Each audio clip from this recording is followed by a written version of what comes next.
आप सबको नमस्कार। सबसे पहले तो आप सभी को धन्यवाद देना चाहूंगा और बधाई भी देना चाहूंगा। धन्यवाद इसलिए कि आज के इस कार्यक्रम में आप सभी हैं, और बधाई इसलिए कि आज एक ऐतिहासिक दिन है और आज के दिन आप सभी यहाँ पर उपस्थित हैं। बहुत सारे लोगों के जीवन जो परिवर्तन होने वाला है वो आज के दिन हमारे जीवन में यादगार बनने वाला है। मेरा नाम CR साहू, मैं रायपुर से हूँ। बेसिकली एक किसान परिवार से हूँ। खेती बाड़ी का काम था, जीवन में सपने बड़े थे, जीवन में कुछ बड़ा करना चाहता था। ये प्लेटफॉर्म अल्टोस इंटरप्राइजेस लिमिटेड मेरे जीवन में आया, लगातार मैं चला, आज आपके सामने हूँ। आज हर वो सपने जो एक इंसान चाहता है, सारे सपने पूरे होते जा रहे हैं और आज आप यहाँ पर हैं तो 100% मैं पूरे विश्वास के साथ बोल सकता हूँ कि आपके भी सपने पूरे हो सकते हैं।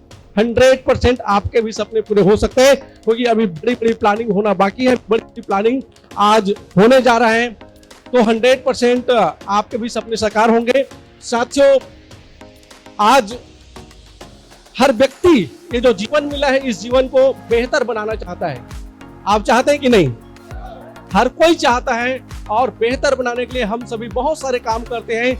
बहुत सारे अलग अलग फील्ड में हम किस्मत आजमा करके देखते हैं, लेकिन बहुत जगह पर कहीं न कहीं जिस प्रकार के हमें सफलता चाहिए होता है वो सफलता हमें नहीं मिल पाता। लेकिन यहाँ पर आपको 100% सफलता मिलनी है, और उसके लिए सबसे पहला जो काम करना पड़ेगा, हमें भी 100% देने की जरूरत है। 100% आधा अधूरे से काम बनने वाला नहीं है। जब आप 100% देते हैं तो आपको बड़ी से बड़ी अचीवमेंट आपके जीवन में वो घटना घटित होने लगती है। और रजत जी हमेशा बोलते हैं कि 99% मतलब रिजल्ट 0, 100% मतलब 100%। और आप जानते हैं पानी का जो बहाव होता है वो हमेशा नीचे की ओर होता है, लेकिन वही पानी अगर उसको 100 डिग्री ताप दे दिया जाए तो वही जो पानी जो नीचे जा रहा होता है वो पानी ऊपर जाने लगता है। और यहाँ पर जो नीचे जा रहा होता है उसको बोलते हैं अधोगामी, लेकिन वही जो पानी जब ऊपर जाता है तो उसको बोलते हैं ऊर्ध्वगामी। सेम हमारे जीवन में भी यही होता है। जब हम 100% देने का जब हम तैयारी करते हैं, जब 100% के लिए पूर्ण रूप से जब तैयार होते हैं, तो हमारा जो जीवन है वो अधोगामी नहीं होता, वो ऊर्ध्वगामी हो जाता है। तो 100% के लिए हमें तैयार होने की जरूरत है, क्योंकि शक्ति आप ही के अंदर में है, कहीं बाहर नहीं है। हम सुनते त्रेता युग में कि वहां पर हनुमान जी के अंदर में शक्ति था, और उस शक्ति को जगाने के लिए जामवंत की जरूरत पड़ी। यहां भी आपके पास में जामवंत है। यहां आपके अंदर जो शक्ति है उसको जगाने के लिए आपके पास में जामवंत है। अपलाइन के रूप में, मेंटर के रूप में, एक कोच के रूप में आपके पास उस शक्ति को जगाने के लिए आपके पास में बुक के रूप में, ऑडियो वीडियो के रूप में आपके पास में ही वो जामवंत है। बशर्ते उस शक्ति को जगाने की जरूरत है। और बताया जाता है कि शक्ति का 3 तल होते हैं, और जो पहला जो तल होता है वो हमारे मन की, और जो मन की जो शक्ति होता है, जो ऊर्जा होता है, ये डेली जो यूजेस वाला होता है। जैसे हम डेली के लिए जेब में कुछ पैसे रखते हैं, खर्च हो जाता है, सेम उसी प्रकार से जो मन की शक्ति होती है वो डेली खर्च होने वाला है। उठते बैठते जागते इधर उधर घूमते फिरते हमारा जो शक्ति है वो खर्च होगा। हम उसको इकट्ठा करके एक साथ खर्च करेंगे ऐसा संभव नहीं है। वो डेली खर्च होने वाला है, डेली यूज होने वाला है। तो ये जो मन की जो शक्ति है ये डेली ये खर्च होना ही है, ये इसको हम रोक के नहीं रख सकते। एक स्टोरी है, मुल्ला नसरुद्दीन, वो शाम का समय होता है, वो कहीं घूमने जा रहा होता है। शाम का समय कहीं घूमने जा रहा होता है, वहां पर उनको 4 बदमाश उनको घेर लेते हैं। और जो चारों जो बदमाश जब घेरते हैं तो उनसे कुछ सीना झपटी का वो प्रयास करते हैं। और जब सीना झपटी कर रहे होते हैं तो मुल्ला नसरुद्दीन भी बहुत ताकत लगाता है, बहुत एनर्जी लगाता है, और चारों को वो बहुत उनके साथ में लड़ाई लड़ता है। और जब चारों जो है वो जब थक जाते हैं, उस समय वो चारों फिर एक साथ मिलकर के फिर हमला बोलते हैं। और जब हमला बोलते हैं तो 4 उनको पकड़ लेता है, और जैसे ही उनको पकड़ता है तो उनके जेब को टटोलता है, जेब में जो था उसको निकालने का प्रयास करता है, और वो जिसके जेब में वो कुछ पैसा निकलता है, और जो पैसा था 7 पैसे। अब जब 7 पैसे निकला तो वो जो चारों जो बदमाश थे वो बोलते हैं कि मुल्ला नसरुद्दीन तुम इतना जो लड़ाई किए ये 7 पैसे के लिए किए, 7 पैसे के लिए लड़ाई किए। मुल्ला नसरुद्दीन का जवाब होता है कि क्या तुम लोग ये जो मेरे साथ जो लड़ाई कर रहे थे ये 7 पैसे के लिए कर रहे थे क्या? जो बदमाश थे वो लोग बोलते हैं कि नहीं, हम तो ज्यादा होगा सोच के लड़ाई कर रहे थे। तो फिर मुल्ला जो नसरुद्दीन है वो बोलते हैं कि 7 पैसे तो मेरे खीसे में था, लेकिन 500 का जो नोट है ना ये जूते के नीचे में है, मैं उसको दबा के बैठा हूं। 500 का नोट जूते के अंदर में है। अब ये चारों जो बदमाश है वो बोलते हैं कि ठीक है जयराम जी की जा रहे हैं, ठीक है जयराम जी की जा रहे हैं। अरे तुम 7 पैसे के लिए इतना लड़ाई लड़े तो 500 के लिए कितना और लड़ाई लड़ोगे? सेम, क्या हम 7 पैसे के लिए लड़ाई तो नहीं लड़ रहे हैं? क्या वो 500 रुपए वो जूते के नीचे क्या उसके लिए प्रयास कर रहे हैं? ये जो 7 पैसे की जो लड़ाई, यानी कि मन की जो पहला जो तल है, मन की शक्ति, हम उसी में उलझे पड़े हैं। और जब हम उसके आगे जब हम जाते हैं तो दूसरा तल आता है और उसको बोलते हैं आत्मा की शक्ति। दूसरा जो तल शक्ति आप ही के अंदर में है और उसको बोलते हैं आत्मा की शक्ति। और आत्मा की जो शक्ति, ये जो आपके अंदर जो है, ये भी कोई बाहर से नहीं आता। आप जब उसको जागृत करते हो वो सामने आता है। आप पूरा दिन मेहनत करते हो, पूरा दिन मेहनत करने के बाद शाम के समय आप घर जाते हो और घर में आपको लगता है कि अब यार आप बस कुछ नहीं, एकदम बिल्कुल थक चुके हो। सुबह 4 बजे से निकले थे, दोपहर में खाना भी नहीं मिला, रात को पहुंचे हो, रात के एकदम अब भूख तो लग रहा है लेकिन शरीर इतना थक चुका है कि अब खाने का भी मन नहीं कर रहा है, बस बेड मिले मैं लेट जाऊं। उतने ही समय आपको याद आता है कि अल्टोस एकेडमी तो बोला है कि 20 पेज बुक पढ़ना है। आपको याद आता है कि 20 पेज बुक पढ़ना है।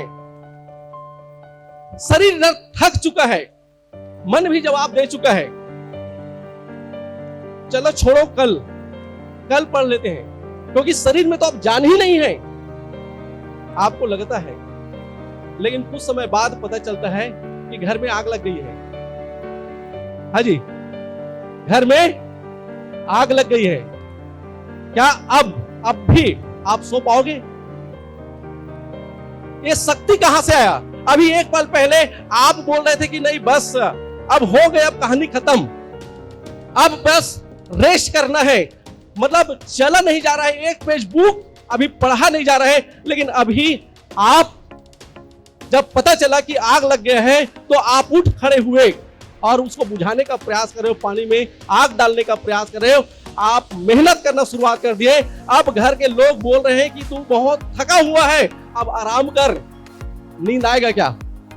नींद आएगा? शक्ति कहां से आया? ये ऊर्जा कहां से आया? कोई बाहर से कहीं दिया है क्या आपको?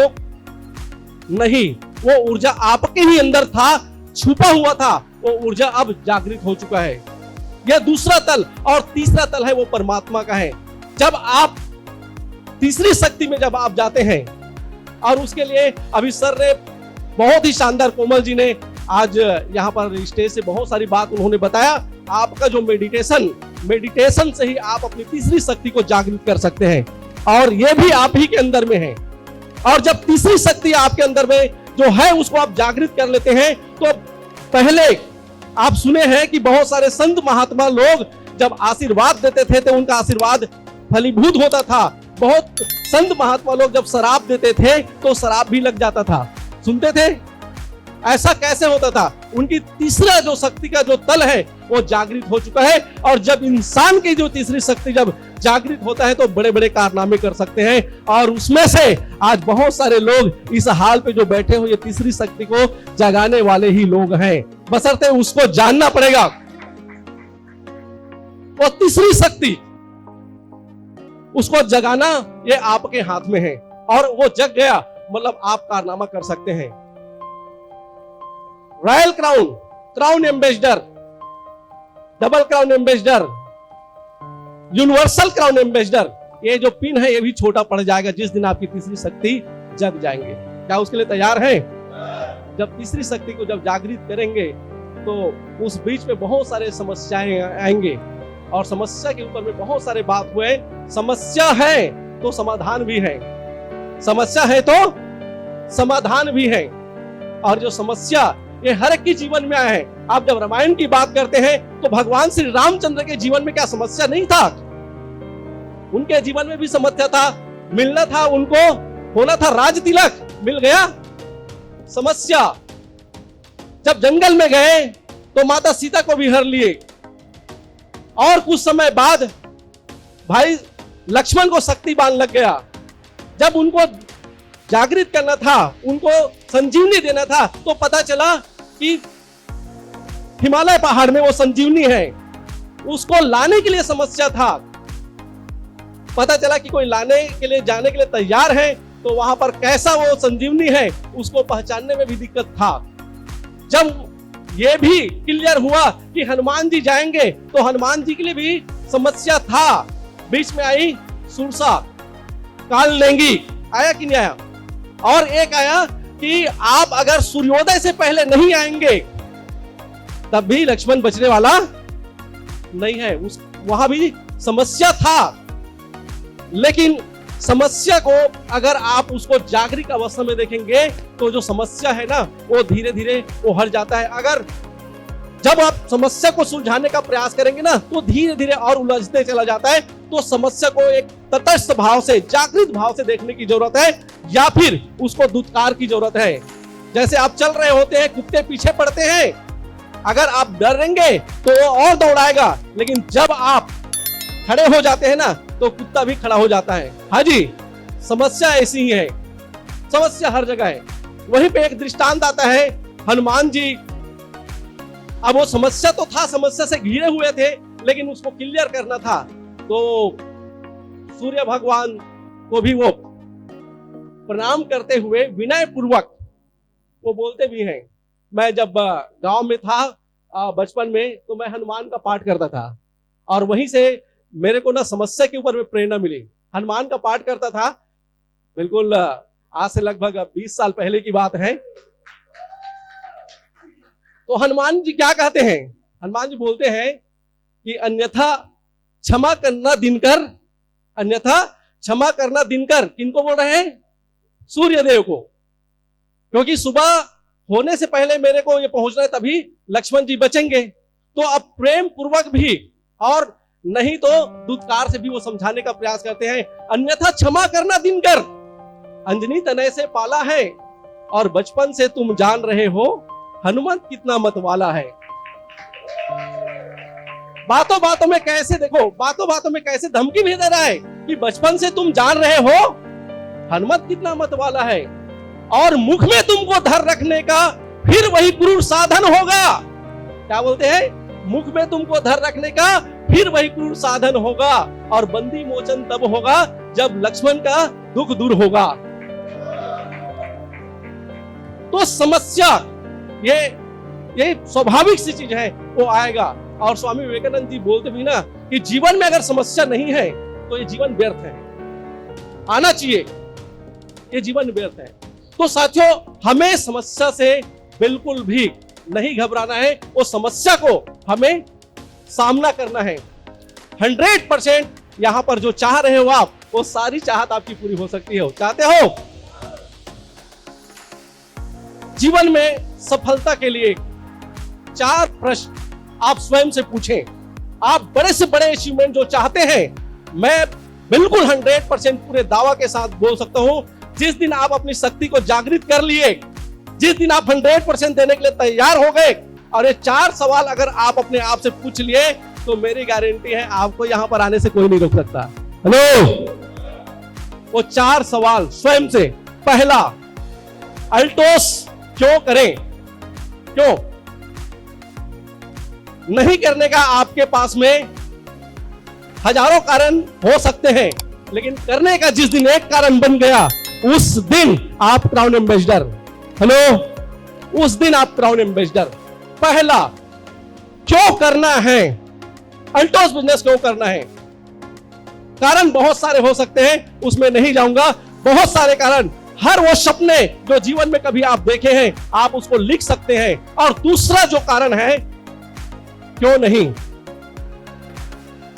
पहला क्यों, दूसरा क्यों नहीं। आप अगर नहीं करेंगे तो क्यों नहीं करेंगे, आप उस कारण को भी स्वयं से ये पूछना। और तीसरा है मैं क्यों नहीं। जब रजत जी कर सकते हैं, जब सुमित जी कर सकते हैं, जब घनश्याम जी कर सकते हैं, जब कोमल जी कर सकते हैं, जब विजय जी कर सकते हैं, अरविंद जी कर सकते हैं, ज्ञानो जी कर सकते हैं, मैं क्यों नहीं, मैं क्यों नहीं। एक बार खुद से पूछना वो सवाल। और चौथा जो सवाल है, अभी क्यों नहीं, अभी क्यों नहीं। हम हर चीज को कल पे टालते हैं, आज से ही क्यों नहीं, अभी से क्यों हम शुरुआत ना करें। ये जो 4 सवाल जिस दिन आप पूछेंगे और उसका जो जवाब आप ही के पास में है, उस दिन उस जवाब को क्लियर कर लेंगे, आपको जीतने से दुनिया की कोई ताकत नहीं रोक सकती। तहे दिल से आप सबको धन्यवाद। और यहीं पर मैं अपनी बातों को विराम देना चाहूंगा। जय हिंद, जय भारत, जय अल्टोस।